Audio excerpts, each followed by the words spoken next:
And let me once again officially welcome everybody to today's Power of Social Innovation event. Social innovation is economic development. Incubate and grow social enterprises in your community. This webinar is sponsored by the Government Innovators Network and the Malcolm Weiner Center for Social Policy at the Harvard Kennedy School. The moderator for today's event is Mayor Anthony Williams, served as mayor of the District of Columbia from 1999 to 2007, and is currently the William H. Bloomberg Lecturer in Public Management here at the Harvard Kennedy School. Mr. Mayor. Yeah, so thanks everyone for being here. Certainly look forward to having a conversation with all of you and with our guests here today on social innovation, in this case in the realm of economic development, and how we really use incubation and enterprise efforts to see growth in our communities. And we have two special panelists, if you will, with us today. First, Bo Menkiti is the founder and CEO of the Menkiti Group. He's also the founder and CEO of Keller Williams Capital Properties, as well as CEO of College Summit Incorporated. He's got some really cool honors. Inc. magazines, as you can see, one of America's coolest young entrepreneurs, as well as the National Association of Realtors 30 Under 30 in 2006 award.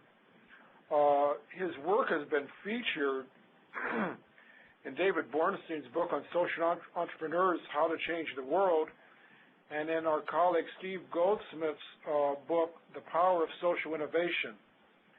Among many different things, Bo is also, I don't know where he finds the time for all this, but he's also the founder and managing partner of Keller Williams Capital Properties, Washington, D.C.'s fastest growing residential real estate brokerage. So we're going to start with Bo, hear a presentation from him, and then we'll be moving over and hearing and talking with Chris Gergen. So can we start with Bo, or you want me to introduce both? Or? We can start with Bo. Okay, well, let me also introduce Chris Gergen, who I have not met, but, Gergen family's wonderful family. His father is certainly very supportive of me as mayor in the city of Washington, D.C., and it's wonderful to have Chris with us. Chris is the founding executive director of Bull City Forward. He's also adjunct professor, as you can see, down at Duke, and it's a hard leadership program where they focus down there on entrepreneurial leadership and social innovation. He's a co-author of the book Life Entrepreneurs, and I guess as a requirement for participating here, has done about all number of different things all over the Americas and the world. He's got credentials including Smart Thinking, which became, as many of us know, the leading online tutoring provider in the United States. Before that was acquired by Pearson. He's also done everything from run a bar in Santiago to a charter school in Washington, D.C. We're grateful to him. He's living with his family, his wife and children down in Durham, North Carolina. So welcome, Chris. And with that, why don't we have Bo and Chris give a little bit of a presentation, and then we'll take your questions in the webinar. And welcome again, Bo. Great. Thanks, Mayor Williams. It's great to be able to be with you guys today, and excited to share with you a little bit about our work and also just some ideas on the broader landscape for social innovation from the unique perspective that I hold. Just a couple of seconds on background. I spent some time, my career has been sort of dual tracks. I spent some time in education and in management consulting, back into sort of social entrepreneurship from the nonprofit side, and then for the past 5 years been on the sort of social purpose business side of the line with our organization, the Menkiti Group. Our organization's based in D.C. And is really a mission-driven business enterprise that's focused on enhancing the fabric of life in America's urban neighborhoods. And we do that through the strategic development, management, and sale of what we've deemed to be sort of middle market and affordable residential and commercial property. Organization was really built around 4 core values. of knowledge, teamwork, community, and excellence that has sort of been the guiding post as we've moved forward through our development over the past 5 years. We also spent a lot of time sort of trying to capture our perspectives and beliefs on the work that we did into this set of 8 beliefs or perspectives, we call them, that help shape our day-to-day work and the way we interact with one another and with our community. The reason I started and want to sort of share a little bit of that with you guys is that it's really that framework of a mission-driven and then sort of valued and principled organization that has really been the core of what we've done. Over the past 6 years, we've had the opportunity to demonstrate some significant impact in the northeast portion of Washington, D.C. As an organization, we're a profitable organization, but we're not profit-driven. We've been driven by the mission, the values, and the impact that we're trying to create in the neighborhoods. And we see profit and sort of economic return simply as a tool to help us achieve those outcomes. Over the past 5 years, we've had the opportunity to help create 300 new homeowners in the northeast section of Washington, D.C., and we've been able to restore and rehab over 66 vacant, abandoned, and foreclosed homes and bring them back into productive use for folks in the community. We've also had the opportunity to renovate and restore vacant and abandoned commercial property, over 20,000 square feet that's currently leased to nonprofits and small businesses along some of the emerging corridors in the city. So that's just a tad bit about our organization, but I think what's really interesting here is to start to look at this sort of in the context of a broader landscape of organizations. And so if you sort of thought of a continuum of payment and a cost of producing a good or service, you could think that a good or service that's produced has a specific cost of production or service delivery. And if you look at this sort of continuum of how our current sort of landscape of organizations exists in the U.S. especially, you'll see that the majority of the organizations are clustered around either end of the spectrum. We have a number of organizations that are primarily driven on maximizing profit or shareholder return, and we have a number of organizations that are mission-driven that provide their goods or services for little or nothing from the folks that they contributed from the folks that they serve, and that are financed primarily by third-party payers, be that government or philanthropy. A lot of our work has centered on this idea that moving forward, there are these 2 areas of opportunity that exist just below in situations where the consumer is capable of paying just below the cost of production, and in situations where the consumer or client is capable of paying just above the cost of production. My work at College Summit was very much in this hybrid revenue model on the nonprofit side, where we sought to combine fee-for-service revenue with philanthropic revenue to create a model that allowed and enabled scale in a philanthropic effort. Our work with the McKinney Group has been very much on the for-profit side, playing in the space that oftentimes other businesses, you don't find very many businesses because the margin over the cost of production is too small.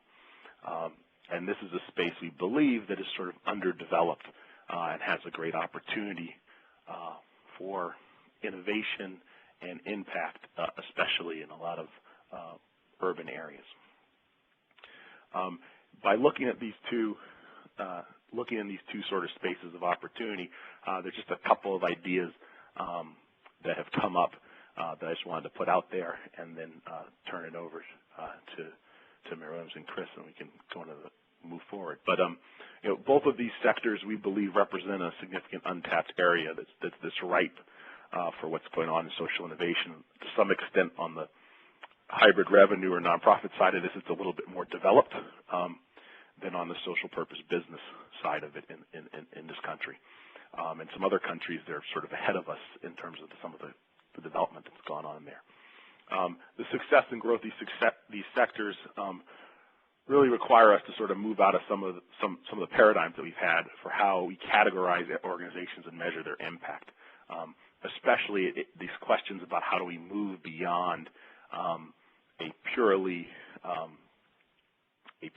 profit-driven measure of impact or shareholder value and start looking at a number of different stakeholders in the community and how a business enterprise can touch and impact and change a whole number of stakeholders in the community, whether that's employees, whether it's the environment, whether it's neighbors and neighboring businesses and communities. What is the effect that has over time? The other thing that is I think, interesting for this work here has been the degree to which we can find new ways of collaboration. And what's really interesting here is that both of these things play on a tipping point. And traditionally, I think we've thought of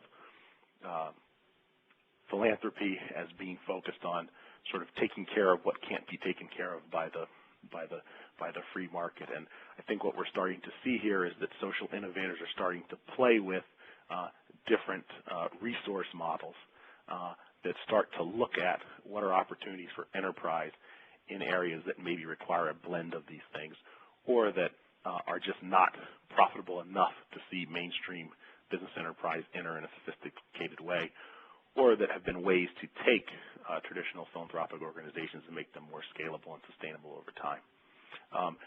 Some of the work that I've done and been interested in has been around the degree to which these new areas of opportunity position us towards a consumer-first funding model, that sort of move us out of this idea.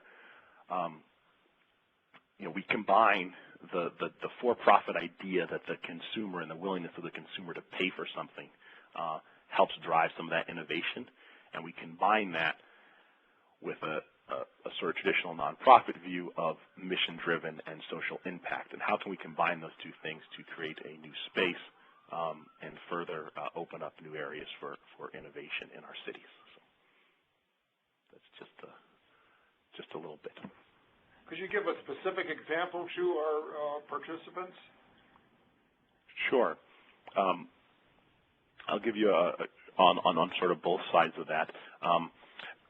One of the examples on the hybrid, on the nonprofit model side, one of the things that a number of sort of social enterprises have been working on in the area has been ways that they can fund scale. So at College Summit was a college access program for low-income high school students, had developed this model that was having a tremendous impact, but was finding that because philanthropy was a limited resource, it was going to be very hard for them to scale.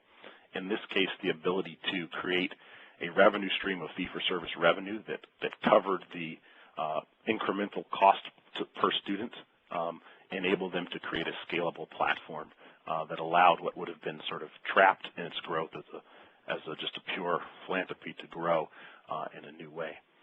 On the business side, we've seen a number of businesses, and in our case, it's been going into areas that have a high number of distressed properties in them, be they vacant or foreclosed or abandoned homes that have fallen on hard times.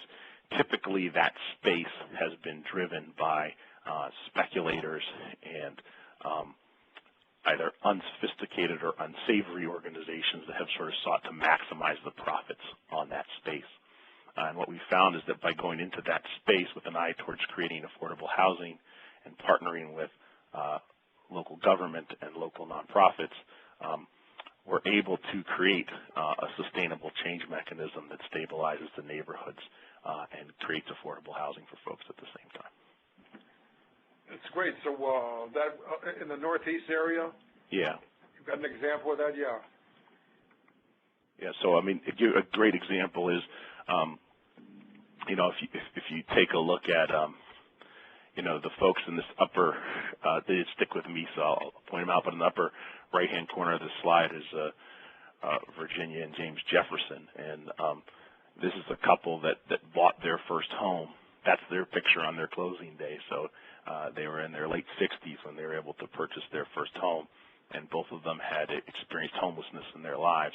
But here was an opportunity to take a foreclosed home in the Riggs Park neighborhood of Washington, D.C., that had been empty for a long time, restore it, and have these folks come in and make this their new home. So by combining some of the market forces, we're able to do that in a sustainable way that offers the home at a substantial discount to folks, but also more than covers the cost of the process that we're going through to do that. And what sets us apart is that we're not seeking on all of these homes to maximize the profit that we're obtaining. Share with our correspondents how this kind of activity would engender investment by the private sector players and create a virtuous cycle from one end, and maybe in so doing reduce the focus area for the nonprofit landscape. That would be the ideal resolution, right? Yeah, I think the ideal resolution would be to leverage the limited funds that we have available in addressing some of these issues. And what we found is that for this, we've been doing this for a few years now and had some success, and we have some homes that we sell at market. And we had some that we've partnered with nonprofit providers like City First Homes to do as sort of shared equity home ownership. Yeah. But generally, what we found is that we've been able to go into the private market, and from private individuals, we've been able to raise, in this case, it's about a $2 million fund from private individuals who are making an investment based partly on, their desire to see a social outcome, but also based on a competitive return. And so they have bought into the organization's mission and structure for doing this, and it's structured where we are guaranteeing them a minimum financial return threshold, but the focus has been on trying to revitalize and bring back neighborhoods. So we look at profitability as sort of a minimum requirement to be hit rather than something to be maximized. Right, but this is different from your normal nonprofit. I mean, a good nonprofit director would tell you, nonprofit is just a legal status. It's really not a kind of definition of what we do. I mean, every nonprofit strives for efficiency and performance, but this is really different from that, right? I mean, Harvard University obviously doesn't try to just break even. You want to have some kind of fund balance or net asset at the end of the year. This is above and beyond that, though, right? Yeah, so I think the idea is that by having a profit mechanism, we accomplish two things that are typically not, people don't typically attempt to achieve in a nonprofit structure. One is we attempt to fund our growth through that profit. So we're trying to create an organization that can grow, significantly based on earned revenue. Right, and it's organic growth within the company. It's not like the Met Museum opening up a gift shop on a for-profit basis. No, yeah, it's not going out and saying, hey, we're just going to add a little small stream. It's saying we can grow and fund our core mission through internally, organically generated dollars. Yeah. And then the other piece of it is that there's a wealth creation piece of it. One of the things that I took away from my time in the nonprofit sector was I was really passionate about the opportunity to employ people and to create wealth for individuals that dedicated their careers and their life to things that made a difference. And I didn't think that those things had to necessarily be mutually exclusive, and that that this idea that talented young people should sort of go into the corporate world and then sort of go give themselves to sort of social change was sort of hurting some of the ability to retain, especially talent that was not coming from a tremendous amount of wealth in the social innovation space. Right. So what I found was that typically our social innovators were coming from well-to-do backgrounds.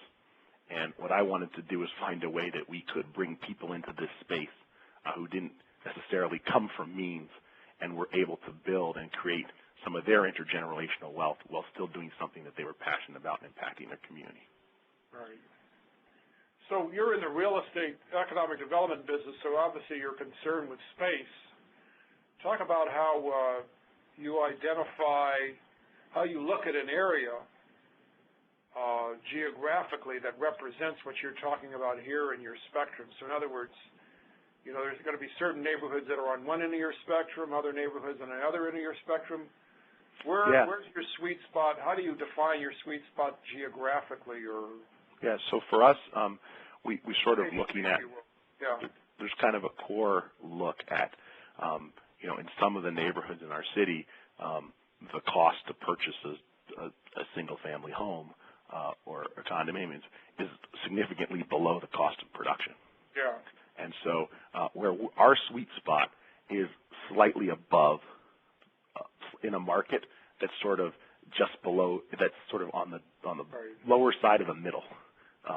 You know, that's somewhere in between being really depressed and there. Because when it gets there, there's other players coming into the marketplace and sort of taking that over. And in some ways, we've seen that happen in our core neighborhood.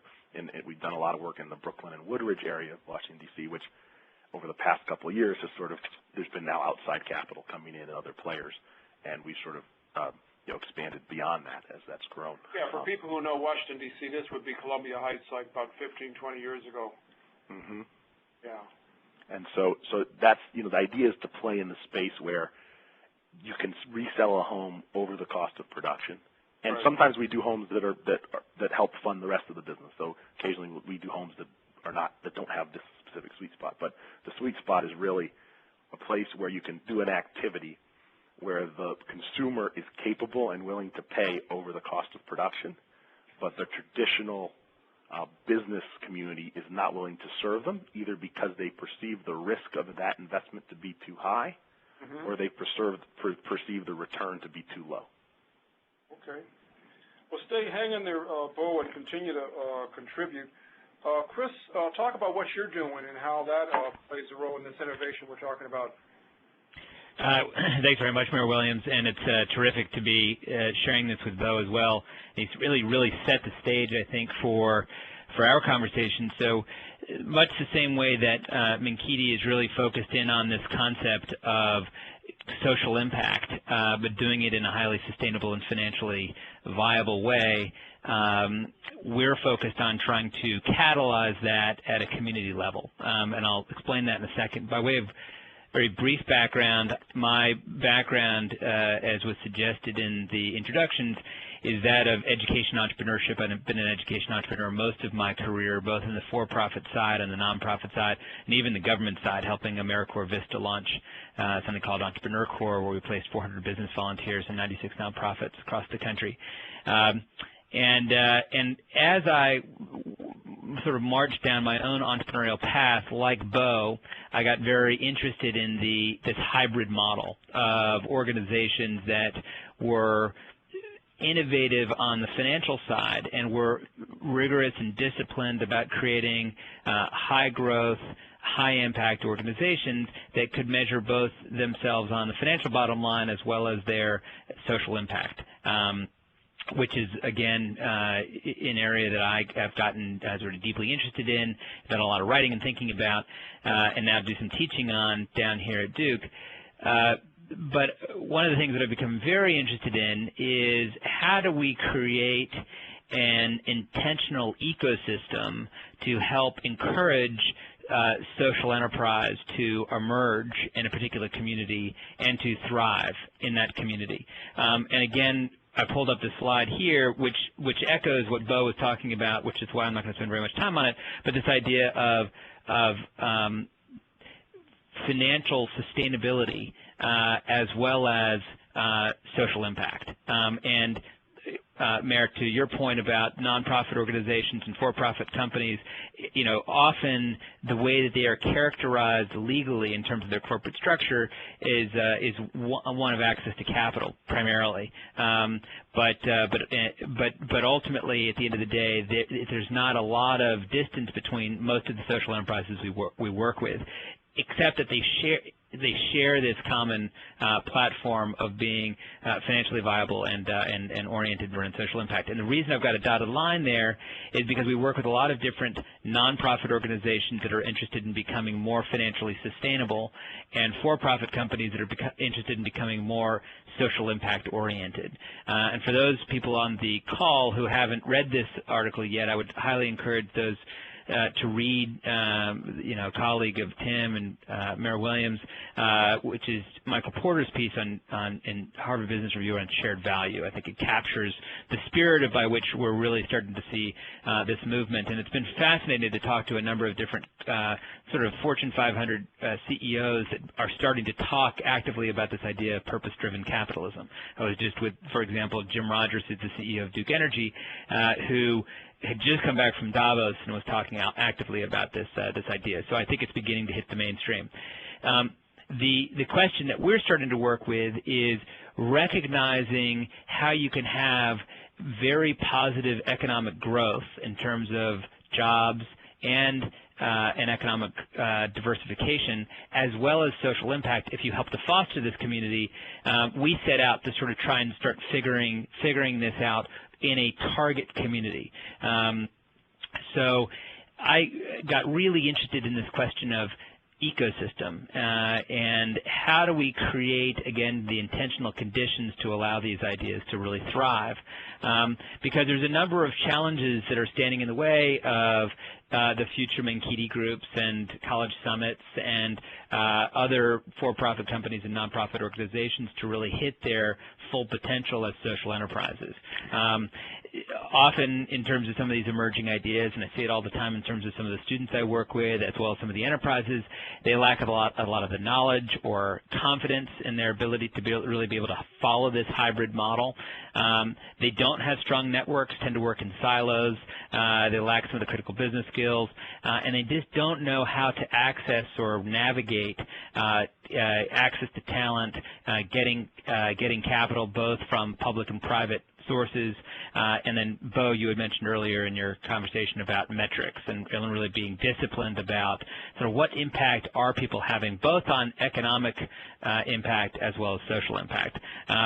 So we have felt that if you were able to change those conditions to start addressing some of these problems, that you would actually be able to see a dramatic increase in the number of social enterprise or the amount of social enterprise in a particular community, both in terms of the emerging social enterprises as well as the strength of the actual entrepreneurs and the enterprises themselves. So if you think about the analogy that I use is that I have been often sort of focused in the seed business of trying to inspire next generation entrepreneurs, but if you plant these entrepreneurs into arid rocky ground, they're likely to blow away to a more fertile territory, whether it be Boston or San Francisco or Washington, D.C.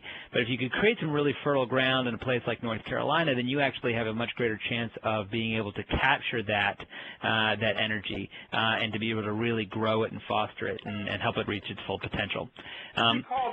If we call this area, and let me just say incidentally, those of you who want to send in some questions, now is the time to begin doing so. But let me just ask you, as you segue into this next slide, is it harder to manage in this zone that you and Bo are talking about, or does it require the same kind of management talent and leadership skill package? It's more complex, I think.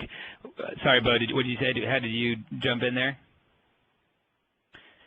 My sense is that, Mayor, to answer your question, I think it's harder. You're managing to 2 bottom lines or 3 bottom lines at the end of the day, so it does require a higher degree of business savvy, because you are not just paying attention to your top line, bottom line financial projections. You're paying attention to, am I also doing good in the world? And that is harder to manage to, which is why I think we need to create the support infrastructure to enable these organizations to really hit their full potential on both fronts, both in terms of economic impact and social impact.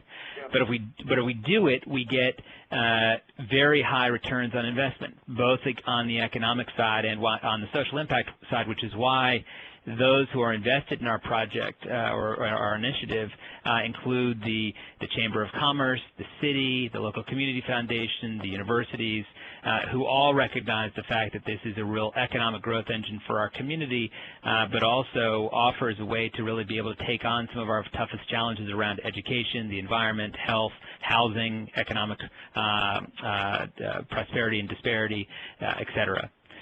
I was going to just say one go ahead, Mo. thing, because you'd asked earlier this question about is it harder. I think you hit the nail on the head there, Chris, in terms of it because you're managing multiple elements, it's more complex. I think there's one other thing to think about too, from sort of a local community or a hierarchy, which is I think at the heart of what you're doing here, is that if there isn't an existing path or support structures or resource structures that are as well established in this space as in others.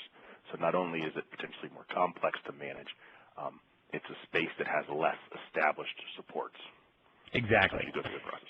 Exactly, which is a perfect segue into what we're trying to do with Bull City Forward, is to try and create that kind of intermediary organization which can really help to foster this energy and really to differentiate, quite honestly, North Carolina in many regards. And I think this is a differentiation strategy for cities writ large, is to think about how do you capture this kind of energy and be able to foster it and grow it. So very quickly and simply, so that's the big idea, is how do you create this really intentional community to help to grow these ideas. The tactics become quite interesting, which is, okay, what are the strategic levers to be able to do that? Well, we have a four-part strategy here. The first is how do you intentionally build the pipeline of these next-generation change makers? And we have a four-part strategy for doing that, building this cluster, building this concentration and density, because ultimately it becomes a flywheel effect, where if you get enough of a concentration, more people want to become part of it, and it grows organically. But to jumpstart it, we pay attention to four strategies. One is to how do we home grow it. So we're playing for the long game, and actually putting into place entrepreneurial leadership programming in our K-12 system, really challenging our students to think of themselves as problem solvers and give them the support and networks to be able to do that. We've got obviously in the triangle here, a very strong university community, so how do we help support the activities of things we're doing here at Duke or at NC Central or at Durham Tech or at UNC Chapel Hill, and so our relationships with our universities are critical. And then as these students are graduating or as people are moving from job to job, how do we make sure that we're retaining all of that talent or retaining a good portion of it and doing it in a very intentional way? So one of the things that we're seeing is if we can increase the number of internships and opportunities for young people to get engaged in these social enterprises, which they want to do because it's very aligned with their mission orientation, which I find to be a distinguishing characteristic of Generation Y, is that if we can get them plugged into these social enterprises early in their college career, there's a much higher likelihood that they'll stay engaged as they graduate, which is exciting. How do we also work with corporations that are really interested in having engagement in the community but don't know how to do that, around creating a really smart citizen engagement strategy into these social enterprises, and talking with social enterprises about how to not only take in financial capital but be able to harness all of the available talent that's out there, including volunteer talent.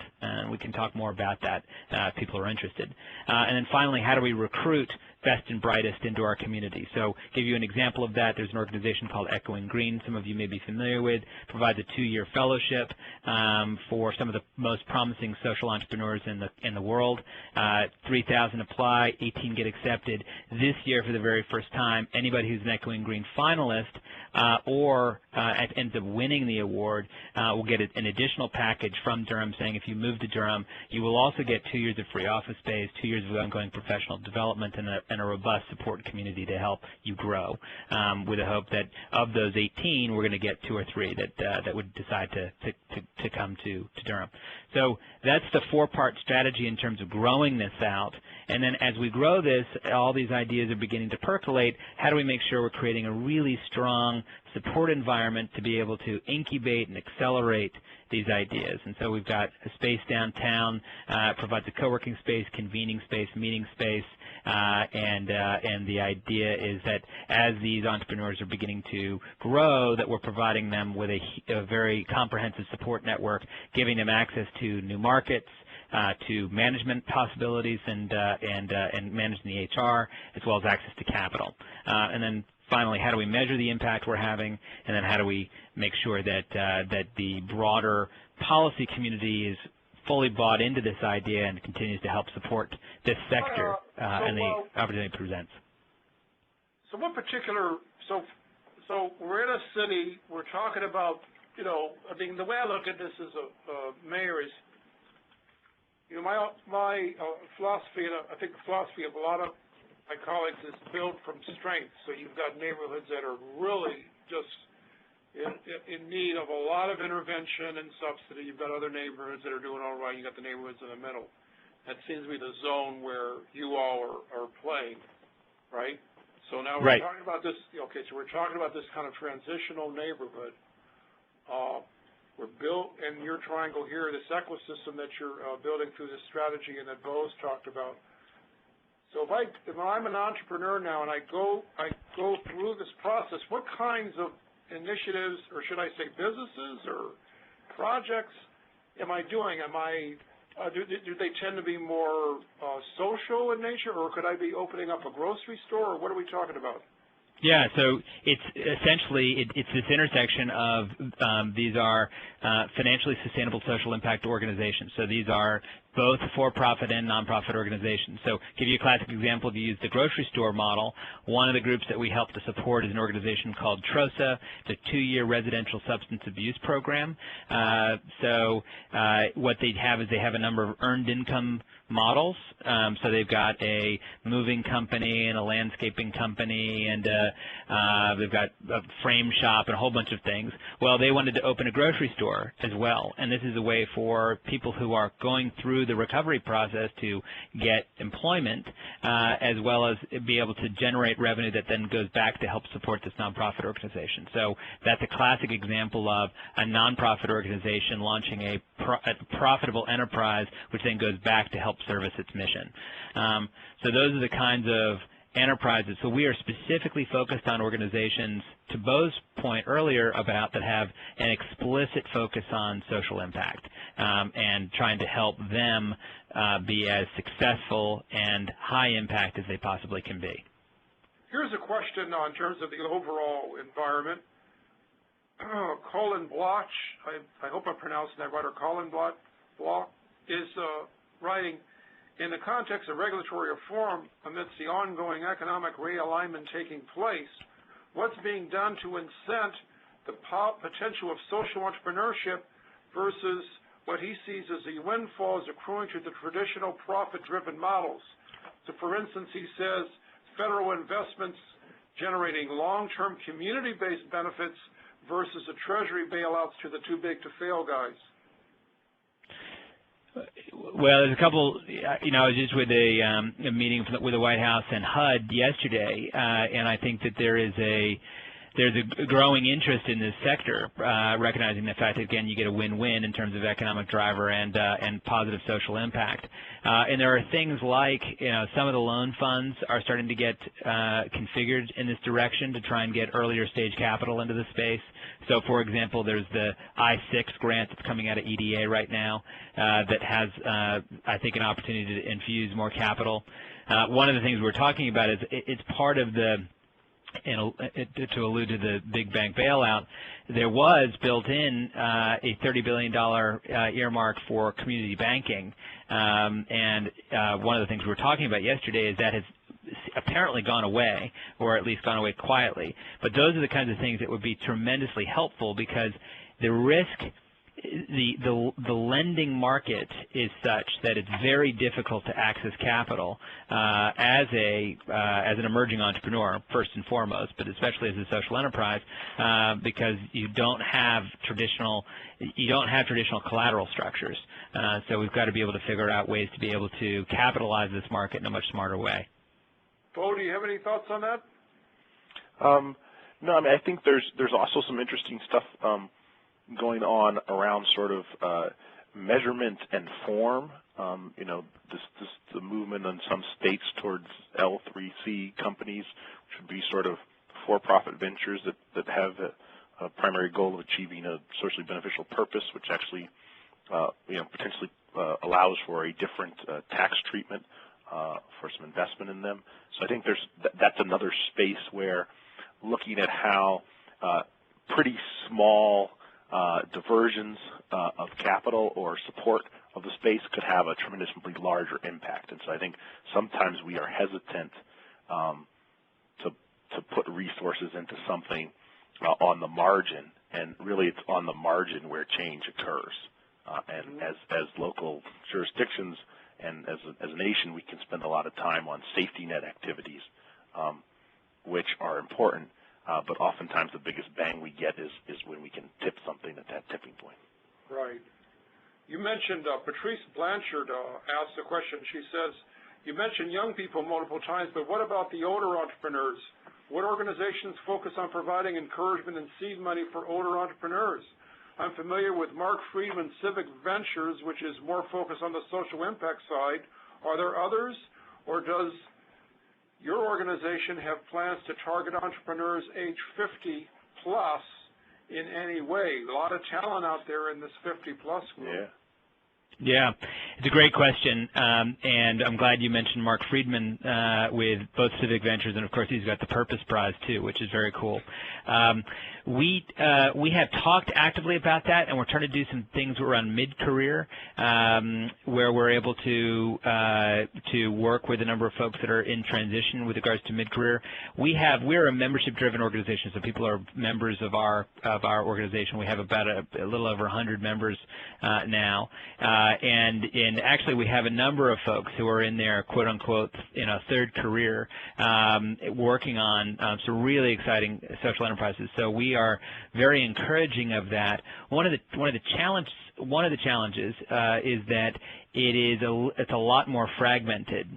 So there's not a single organization, for example, that helps to sort of organize and coordinate people who are in that space. So one of the things that we try to do is be as visible as possible and try to put out a very large welcome mat, and we have 5 or 6 events a week where people can get engaged and connected to one another, and we have a number of people who are able to get coordinated to us.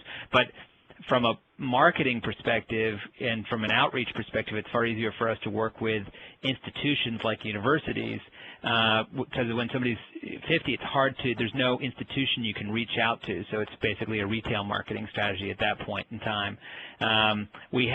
Interestingly enough, this brings back some conversations at one point I was having with AARP, which had a lot of interest in this, but I haven't heard much from them on it lately. So I think it's a great question, and I think it is an underutilized resource in our community, and we do have it on our radar screen, but haven't approached it as intentionally as we should probably.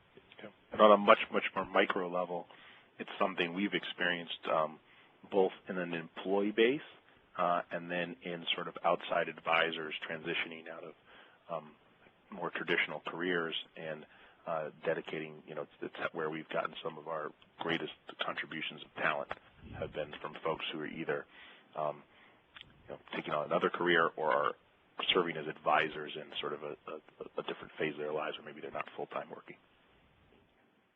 Do you both of you see larger?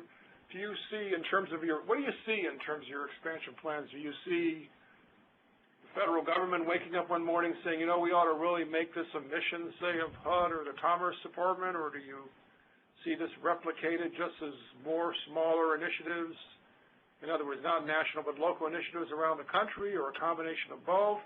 And another question I would have is,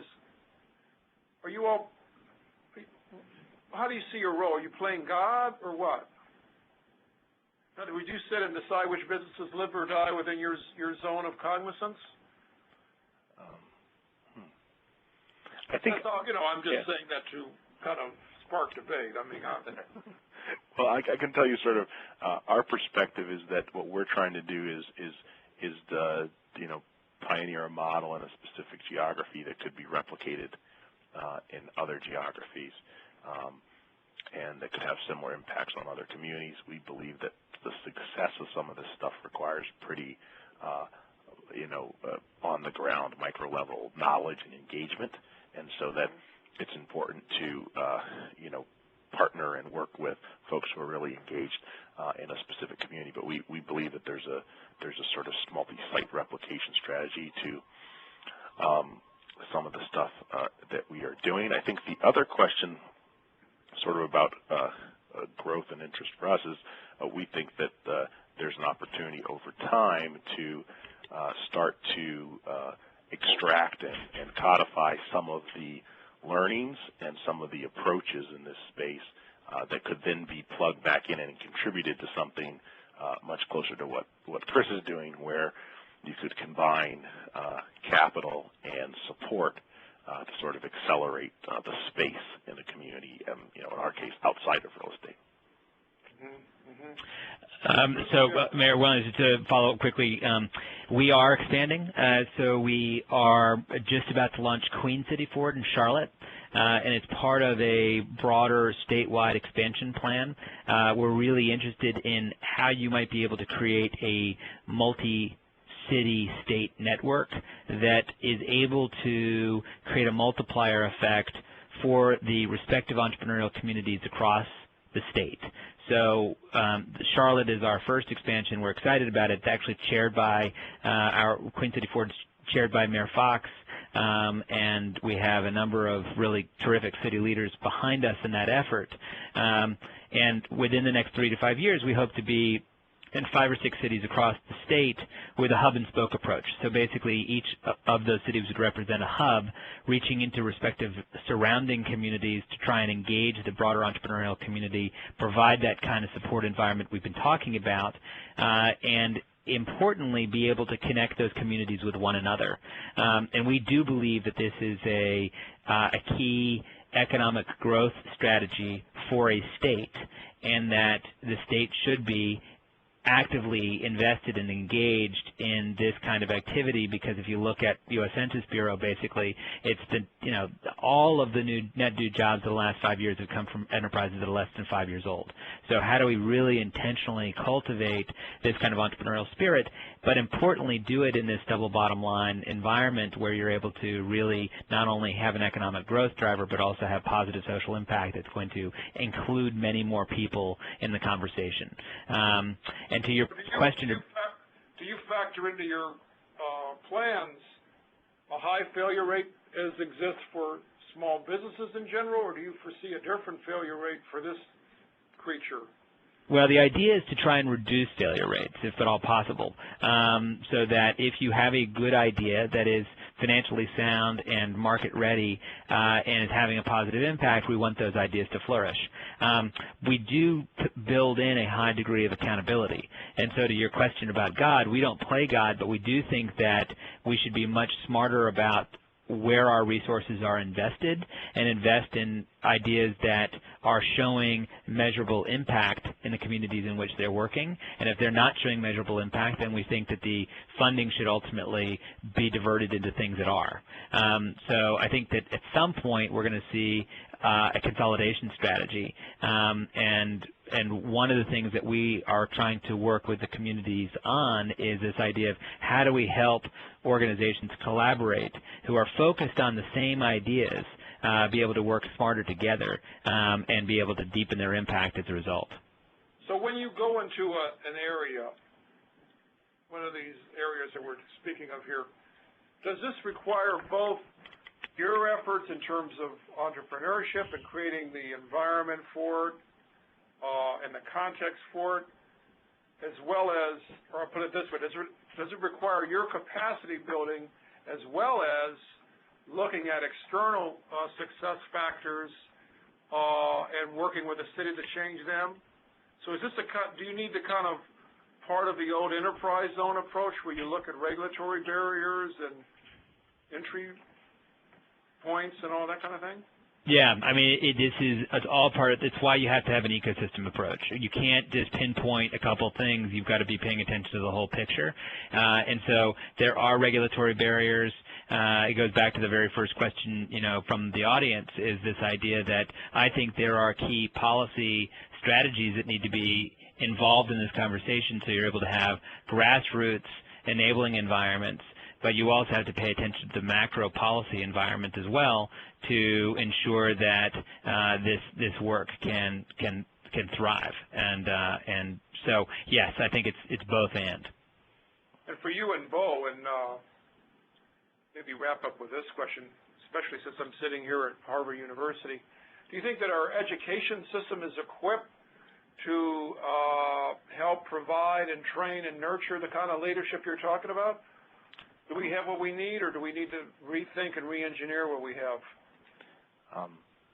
I think that in some ways, some of our educational institutions are at the forefront of this movement, based on who they're engaging. And I think what we're seeing is a lot of those institutions respond to interests from their students in these various areas. I think it's still probably on the earlier side, so there's probably a lot more in terms of thought and structure and training that could go into this from our institutions, but I do think that they're towards the front side of this rather than towards the back side.